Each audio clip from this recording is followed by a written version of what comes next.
Hello everyone, this is Felix from GMWolf. Today we are talking about world chunks. So what are we talking about when we say world chunks? Where say you have a world that you either created beforehand or that you're generating procedurally as you go on. You may have it all in memory at the same time, and that can be a problem because if the world is really large, you may run out of memory.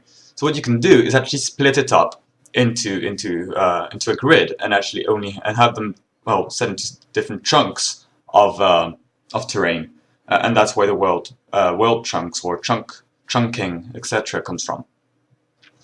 Now the advantage of that is that you can, if you have a player, you can actually only display and only have in memory the visible chunks.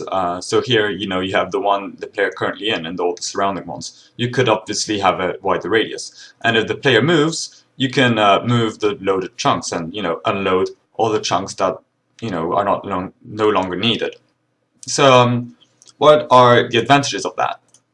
First of all, it saves memory. You only need to keep the chunks that are visible, the chunks that are loaded on memory. So if you have an extremely large terrain or an extremely large world, you don't want to have to keep all that terrain information, all those different trees, etc.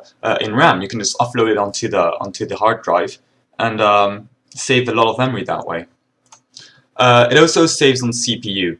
That's not necessarily true if you have a very simple world, but if you have, say, entities like mobs, if you have enemies, if you have, I don't know, if you're processing other data, for example, if you have trees and you want them to grow or whatever, well, you don't have to process all that information if you cannot see that chunk. It kind of feels useless to be calculating some paths, etc., for an entity which can't even be seen. You may as well just assume it's there, but not necessarily do all the calculations for it. It also allows for infinite worlds. I put infinite quote unquote because you're never going to have infinite worlds. You can have extremely large worlds, but eventually you'll run out of memory.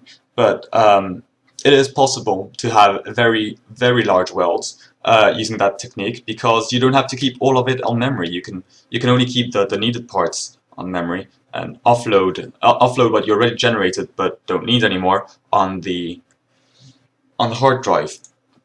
And it also allows to more easily manage procedural generation. Simply put, you don't have to generate the whole world at once. You can do it in small chunks, which makes it easier on everything, on the CPU mainly, because you don't have to do the whole world at once. You can do a part of the world and then do another part when the CPU is free, when you don't have to think as much, maybe only when the player really gets there. So kind of similar to the infinite worlds thing, but it's not necessary. It could also be just if you have a map that you already created, but you want to randomly put the grass, for example, on the world. You don't have to do that yourself. You can let you can write an algorithm to do that, and you don't have to do the whole world at once. You can do it in chunks. And finally, it reduces loading times. Again, kind of similar with easy to manage procedural generation, but say you have a whole world and you already, you create a world editor for it, you created your world. If you want to load it all in one go, it will get really, really slow. Especially if your world is really large. So you can instead chop it up into chunks, and really do that much more easily, bit by bit, when the CPU is free. You can even, do one chunk on one step, another chunk on another step even during gameplay without anyone noticing. So those were the advantages and what exactly chunks are. So now let's go into GameMaker and see what we can do. So what's that?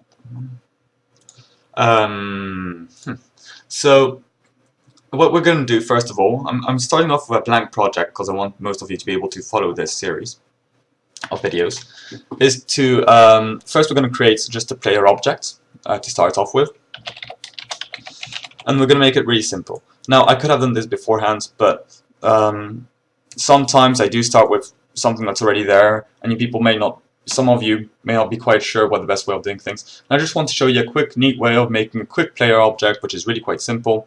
Simply go X, well, just for testing purposes, press equal to keyboard check.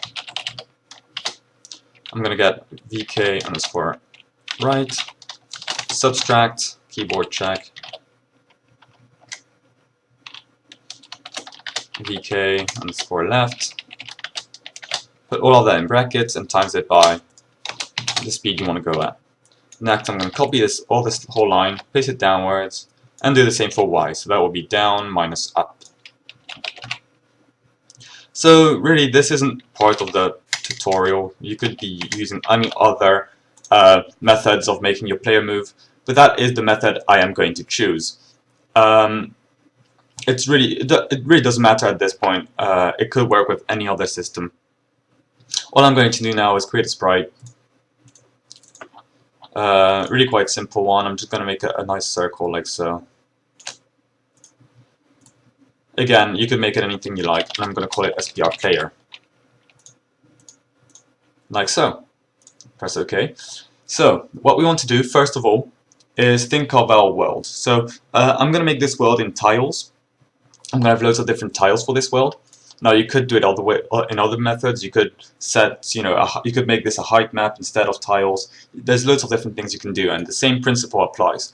But for this video, I'm just going to make a quick and easy demonstration. So what I'm going to do is create quite a simple tile set. So I'm going to do that, and then animation set length to 8, and I'm going to fade it. So image fade to color. I'm going to take a nice greenish color like so.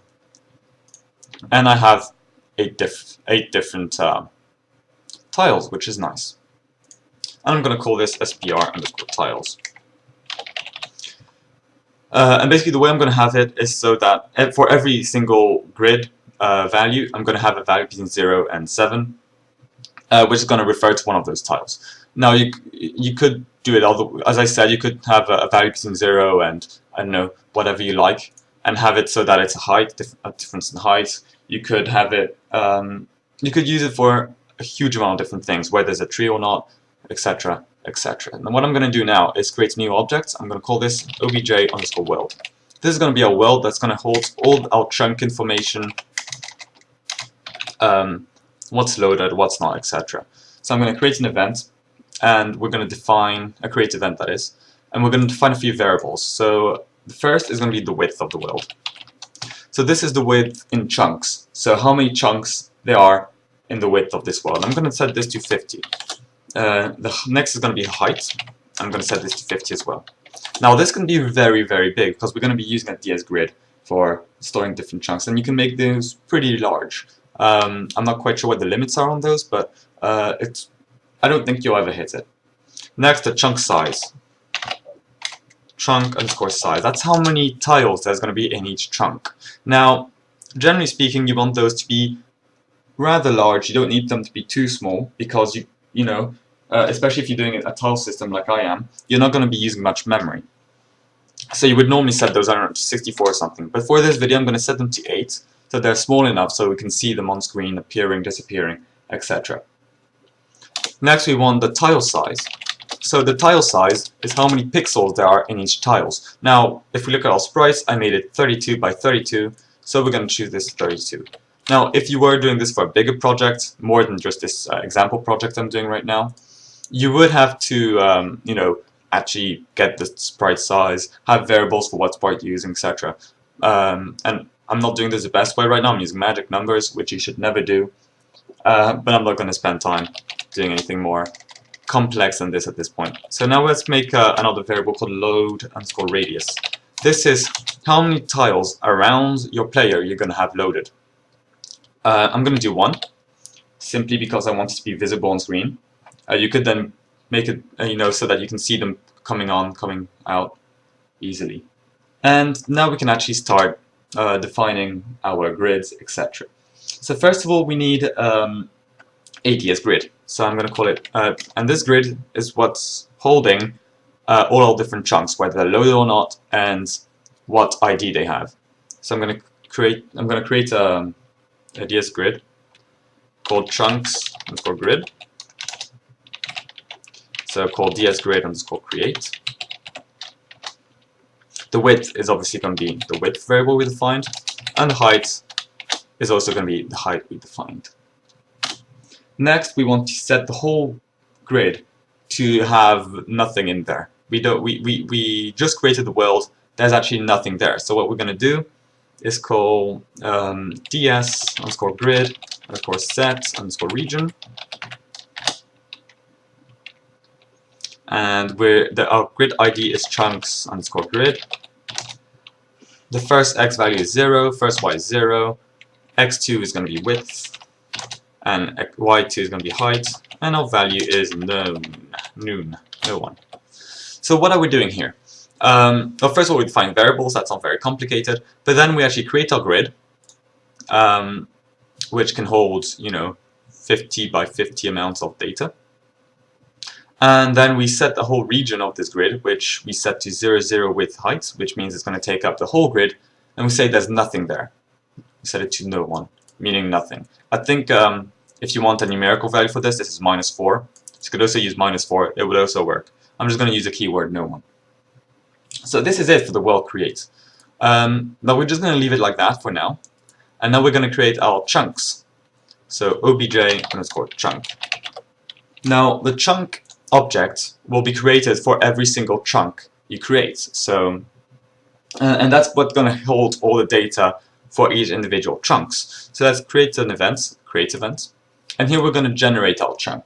So first of all, we need to define the width of our chunk. And the width of our chunk is equal to obj underscore world dot chunk size. The height of our world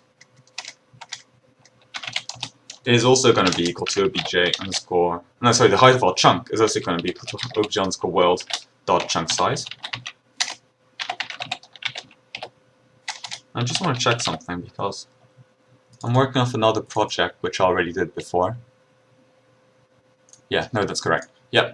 And then next we have our buffer size. So the way we're going to store the information of that chunk on inside our chunk object is using buffers.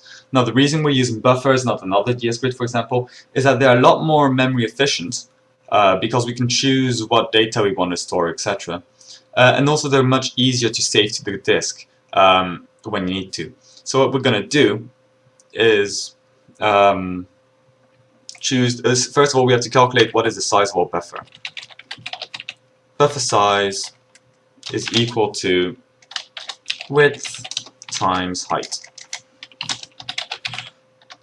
Now the reason I'm only doing width times height is that we only have 8 tiles.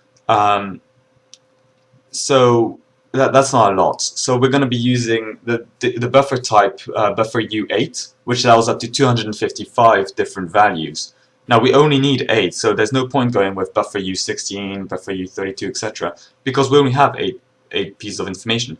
But if you needed more, if you needed more than 255 for example, we just times this by 2, and instead of using buffer U8 later on you could use buffer U16, etc. Also, if you were using floating point numbers, you would then again, if you use F32 for example, you would times it by 4, etc. So just depending on how you want your world to work. Now for this video we're using tiles. So next we want to actually define the size of a tile. So tile underscore size is going to be equal to obj underscore world dot tile underscore size. And now we can create our buffer. So chunk buffer is going to be the name of our buffer, and buffer create is the function that creates our buffer. The size is buffer size, which we already calculated over here. Oops. The buffer type, we are going to go with buffer fast. Now the reason I'm using buffer fast is that I'm only using unsigned 8-bit integers, which is compatible with buffer fast, so I'm going to be using that. However, if I were using other data types, I would use a buffer, what's it called? Buffer fixed, I think it is. So you can also use buffer fixed. However, for this video I'm using buffer fast simply because it's more efficient, it's faster, as the name indicates. And for the alignment I'm using 1 because I'm only storing 1 byte values. Now we can generate our chunk. So the way we're going to generate our chunk is just by setting a random value to our to each tile. We're not going to be using terrain generation or anything like that. However, if you do want to do that, you can. So what we're going to do is have a double for loop. So for var I, so we create a variable I, we set it to 0. We want to check when I is more than the width, and I++. So those of you who don't know how for loops work, I suggest you go look in the manual or something like that and how this works. But I will have a quick overview. Basically, it initiates a variable. This time we call it I, and we set it to 0. Next, so long as I is more than width over here, this could be anything else. It could be any kind of comparative statement. So as long as I is more than width, we add 1 to I, and we do whatever is down here. Well, actually, no, sorry. To be more precise, we do whatever is down here, and then we add 1 to I. So I++ is the same as I plus is equal to 1. So that was a really quick overview of how that worked. And we're just going to copy this and paste it down here, and then have J. J is smaller than, and J, and instead of width, we're going to have height over here. So basically speaking, we're going through every single cell in our chunk. So every single tile. So we're starting going across the width and across the heights. And here we're just going to set a random value to our buffer. So buffer underscore right, chunk underscore buffer, buffer underscore u8, and our value will be irandom 8. So what am I doing here? Well, the thing about buffers is that when you write to them, you don't have to indicate where it is you want to write. It will automatically write from the last point you were writing on. So if you write a piece of data, there'll be a piece of data. Next time you write, you'll be writing just after that, etc., etc. Which means we don't have to define where it is we're writing. It also means every time you read from it, it'll be in the same order. So that's really quite nice. Of course, if you were generating terrain, you could then use those I and J values to determine what it was you wanted to generate. So if you were using something like Perlin noise, for example, you could just plug this I and J value. Now that's not exactly it. You also have to add the X and Y value. You have to calculate exactly where it is in the world though. So all you have to do is add the X and Y value of that chunk and then the I and J values from that, in order to get your absolute position compared to the world. So if you're using something like Perlin noise, you can still do it using this method. And this is why I'm using a nested for loop, so that we have both an I and a J value. So this is it for the create events of our chunk. We can now add a draw event, because we need to be able to draw our chunk. And we're not going to do this the most efficiently.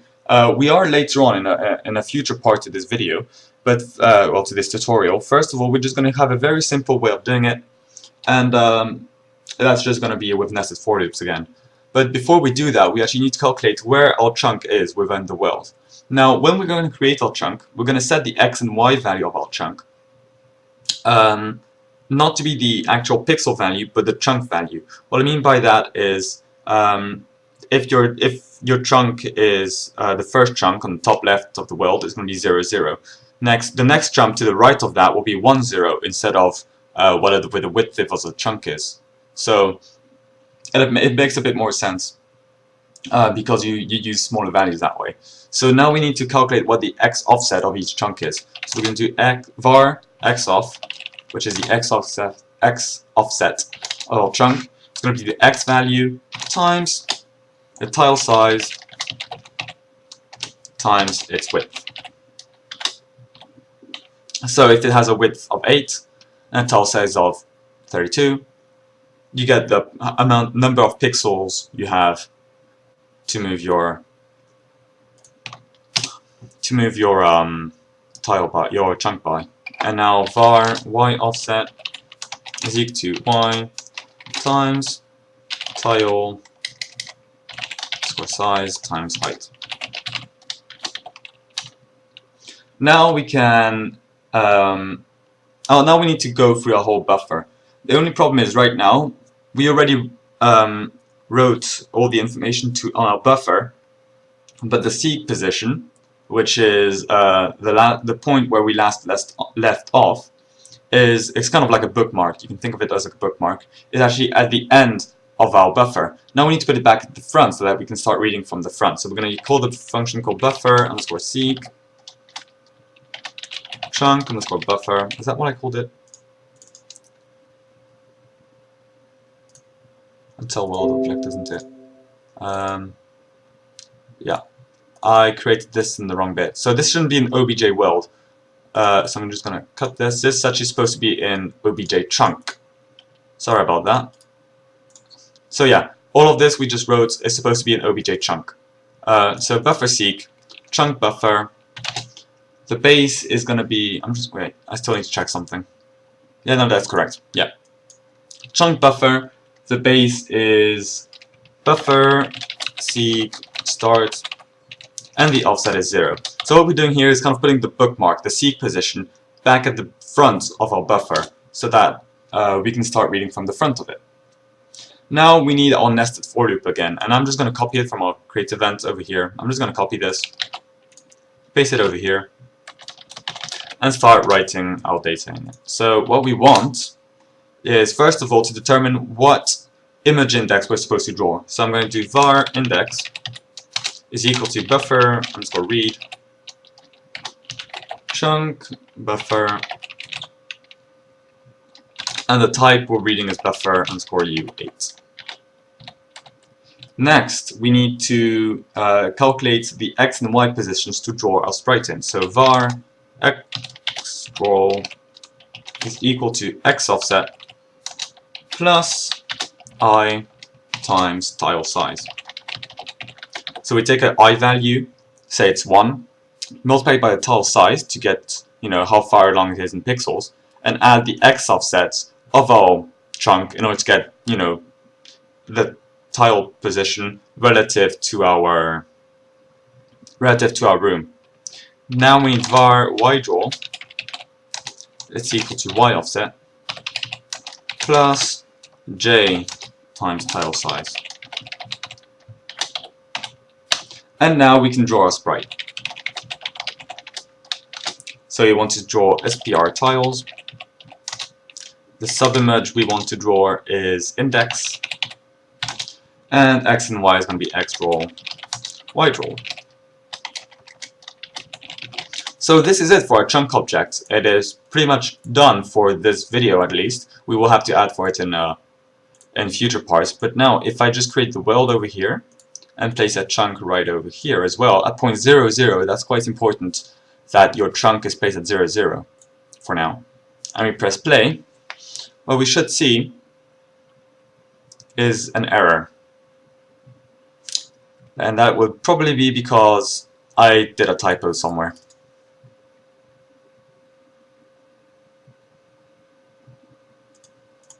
And I'm not quite sure where it is. So let me have a quick look inside here. Yep. Over here we said chunks size, it's just chunk size with no S's. Hopefully you caught on to that and corrected it before we got the error as well. And now we have one one chunk right here. So as you can see, it's it's just random tiles placed like that, but we have our first chunk. Now what we need to do is have the chunks be created around the player as the player moves around. So let's press OK over here, save this. So first of all, what I'm going to do is go into the views, enable the use of views, visible when room starts, and make it follow the player object. With 1024 here and 768 over here. And I'm going to make the settings of this room much bigger right here. Now here we have our chunk object here, and we're going to delete that. Make sure that the only object that's left is obj world. You can see that underneath over here. You can see it when you mouse over the object. So this should be obj world. Press OK. Oh yes, sorry. Now we need to also place an object in here, the player object. I'm just going to place it right here. So let's go into our world object, and now this part of the tutorial is making it so that the chunks get generated around the player. So what we're going to do is quickly grab a piece of control code right here, and we need to see what chunk the player is currently in. And to do that, we're gonna do var chunk underscore x, which is the chunk the player is in, is equal to obj underscore player.x divided by, well, div chunk size times tile size. So chunk size times tile size is the same as the number of pixels in each chunk, and what div does is a division, but it takes off all the remainder, so it will always be an integer. So it divides and takes off the remainder. That's the easiest way I can put it. So, for example, 5 div 4 would be 1, but 4 div 1 would only be 0 because you can't divide it, because it will be 0 point something. So I hope you understand that. Shouldn't be too complicated. And I did the same thing with chunk y. Just set it obj player.y div chunk size times tile size. So, what now? Well, we have our x and y position of our chunk. Now we want to check for every grid spacing within that within this the radius. So for every chunk within the radius, we want to check if it exists or not. So I'm going to have a nested for loop again. So for var I is equal to chunk underscore x minus load radius, and I just want to check I did initialize this variable. Load radius right here, set to 1. I is smaller or equal to chunk x plus load radius I plus plus. So what's happening here is we make I equal to the chunk which is just to the left of the chunk the player is currently in, and then we add 1 to I until it's equal to the chunk which is one chunk, well, which is load radius number of chunks to the right of the chunk the player is currently in. And we're just going to copy this, paste this just underneath, and do the same with j, chunk y, and j here as well. So replace all of the j's on the second line with, all of the i's with j's, and all of the x with y's. And we can now start checking things. So now we want to say if ds grid get, so our ID is chunks grid at position I, j. So what we want to do is check if there is nothing there, so if it's equal to no one. So if there isn't anything there, because remember we initialized it with no one, then we have to create our chunk. So we do var chunk is equal to instance create at position I, j, obj underscore chunk. So we create our chunk and set the variable chunk equal to the ID of the chunk we just created. And now we want to say, hey, dsgrid, we actually have a chunk over here. So dsgrid set chunks grid, is it? Yeah. Here it wasn't chunk grid, chunks grid. Chunks underscore grid I, j, chunk. So we're now saying that at this position we just created a chunk. And that's pretty much it to create your chunks. So let's press save here and press play. And unless I did a typo, it should all compile properly, and as you can see, as I move around, I'm creating chunks around the player. However, there is a problem. All the chunks we created are still staying in memory, they're not going away. As you can see at the top of the screen, they're still there. If I'm going to the right, I'm creating chunks like I should be, but there's still chunks on the left. So we need to start deleting those chunks. So I'm just gonna press the X button, save this really quickly if I didn't already, and start writing the code in order to delete our chunks. So what I'm going to do is with obj underscore chunk. So we're going to execute this code for every single chunk. So what I'm going to do is check if either it is too far away on the x-axis, or if it is too far away on the y-axis. So first we're going to check if it's too far away on the x-axis by doing if the absolute value of chunk underscore x minus x, if it's greater than obj underscore world dot load radius. So what this is doing here is chunk x minus x is going to be difference between the chunk position and the current chunk the player is in. Absolute value, make sure this is always a positive number. And now we're checking if this is greater than the load radius. So if it is greater than the load radius, we want to delete that chunk. However, we also want it to be on the y-axis. So what we're going to do is just copy this over here. I'm just going to check where this is. Yes, probably. Do or, paste it, and replace all the y's, all the x's with y's. Like so. And now we need to destroy everything. So we want to say ds underscore grid set obj underscore world dot chunks underscore grid x comma y no one. So what we're doing on this line is, well, first of all, the line before it checks whether we're too far away, and then the line under this, I'm just gonna make this bigger so you guys can see the whole code, says for the set of ds grid called chunk grid that belongs to obj world at position xy, which is the x and y position of the chunk, to no one. Say there's no one there anymore. And now we need to destroy it. So instance score destroy. Now instead of doing it with obj chunks, we could also loop through the whole world. However, for very large worlds, you don't want to do that because it's way too big. So it's much easier to just do with obj chunks. And GameMaker handles with statements, well, better than looping through a whole grid, I would think. So now, if we save this and press play, whenever we move away from a chunk, it should delete itself. So if I move to the right, as you can see, chunks on the left get deleted. However, there is a problem. As you can see, the chunk we just created, top left, just try and memorize the configuration of it. So there's kind of a L-shaped white thing. If I go left and back right, it's not the same anymore. And this is a problem.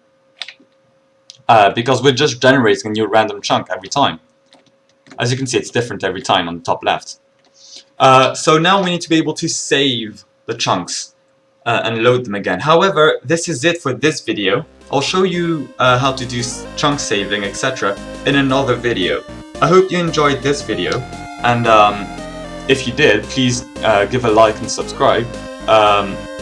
Or if you have any questions about it, if I didn't explain something, or if you want to know more about chunks, etc., please leave a comment down below. I will respond to it. And I'll see you guys next time for some more videos on GameMaker, and especially stay tuned for the next videos on world chunks.